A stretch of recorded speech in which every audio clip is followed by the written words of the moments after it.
eu descobri que eu era soropositiva, eu era muito nova, né? Eu sou de transmissão vertical, foi através da minha mãe que eu me infectei. E aí, tipo, minha avó falava que eu tinha um problema de crescimento. Que eu questionava, falava, por que eu tomo tanto remédio? Aí às vezes eu falava assim, mas eu nem tô doente, tem que ficar tomando remédio. Aí ela, não, mas é por causa do seu problema de crescimento, senão você não vai crescer. A criança começa a falar alguma coisa que faça menção ao vírus, os pais desconversam, o médico desconversa, a equipe desconversa, todo mundo desconversa, mente, distorce, tira, né, muda o canal, né, muda o canal da televisão. E é muito angustiante e é muito fantasioso para a criança o que é aquilo, mas ela sabe que existe um segredo na família e que ela está envolvida nesse segredo. Quando eu tinha uns 9 anos, aí começou a falar dos coquetéis, tal, e nessa época eu já estava tomando esse coquetel. E aí eu vi os mesmos nomes dos medicamentos que estavam na TV, eram os que eu tomava. Tal. Aí eu, então tem um monte de gente que tem problema de crescimento. Aí eu peguei e falei assim, então é o que eu tenho. Na medida em que ela for tendo curiosidade, é importante que os pais estejam, que os cuidadores estejam atentos, é importante que os profissionais estejam atentos para ir falando com essa criança de acordo com a curiosidade que ela tem. Por exemplo, uma criança pergunta, por que eu tomo remédio? Você toma remédio para não ficar doente. É o suficiente se uma criança de 4 anos faz esse tipo de pergunta. É tentar responder dentro do limite que aquela criança tem. Se a criança tem 7 anos, eu posso falar que ela tem um bichinho. Daqui a pouquinho ela vai estar estudando a biologia, eu vou falar que ela tem um vírus. E aí, a partir do momento, né, que ela vai aprofundando mais no conhecimento dela, a gente vai chegar à palavra correta. Tomar muito cuidado no que você vai falar, porque às vezes você fica tão ansioso, você vê as mães tão ansiosas, que elas falam além da capacidade de compreensão da criança. Aí eu falei, vamos. Me explica o que é isso, HIV AIDS, porque eu sei que é o meu problema de crescimento.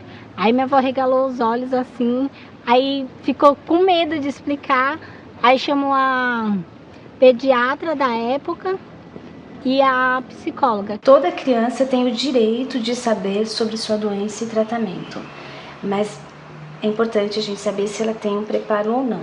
Então, para uma revelação diagnóstica completa, é importante que a criança tenha recursos internos para enfrentar essa nova realidade. Aí eu associei problema de crescimento à AIDS, só que eu não saía falando para as pessoas que eu tinha AIDS. Quando as minhas amiguinhas perguntavam, aí eu falava que tinha problema de crescimento. Mas também é importante que ela consiga guardar segredo, porque a gente sabe que se a criança não guarda segredo, ela pode contar para outras pessoas e isso ela pode, né, sofrer preconceito, estigma, discriminação. A gente acha que não existe um momento assim pontual, é hoje que tem que falar. A gente acha que essa revelação ela é diária, né? Então assim, é não mentir para a criança nunca. A nossa psicóloga lá, que trabalha com a gente, uma vez ela estava contando uma coisa que eu achei bem interessante, assim. Que ela estava conversando com a criança, aí ela falou assim, você sabe o que você tem? Aí ela falou assim, sei. Eu tenho um bichinho que chama HIV, assim, assim, assim. Só que, ó, não fala pra minha mãe, não, porque ela acha que eu não sei. Falar sobre o HIV é uma coisa que vai ser pra vida dessa criança, que vai se tornar um adolescente, que vai ser uma pessoa adulta. A gente espera, a gente acredita. Mães acham que as crianças não sabem, né? E meio que esconde. Eu já ouvi muitos casos, assim, de a mãe entrar e, tipo, meio que abraçar o filho assim para não ver os cartazes, né? Não... Teve um que a mãe foi entrando na frente dos cartazes. Então... Assim, correndo. Aí conforme a criança andava pelo corredor, ela ia tapando os cartazes com o corpo para a criança não ver.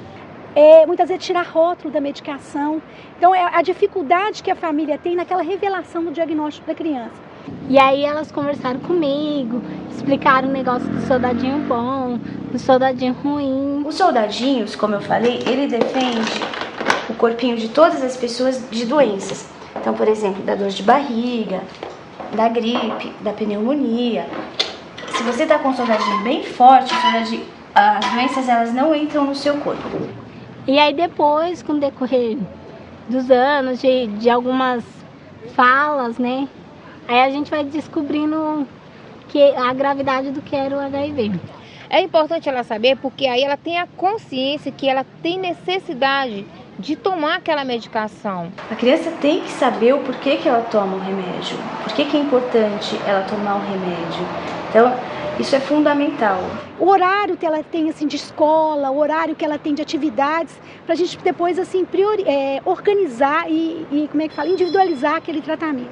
A alimentação normal. Eles comem feijão, eles comem sardinha, certo? Eles tomam bananada, eles comem chocolate.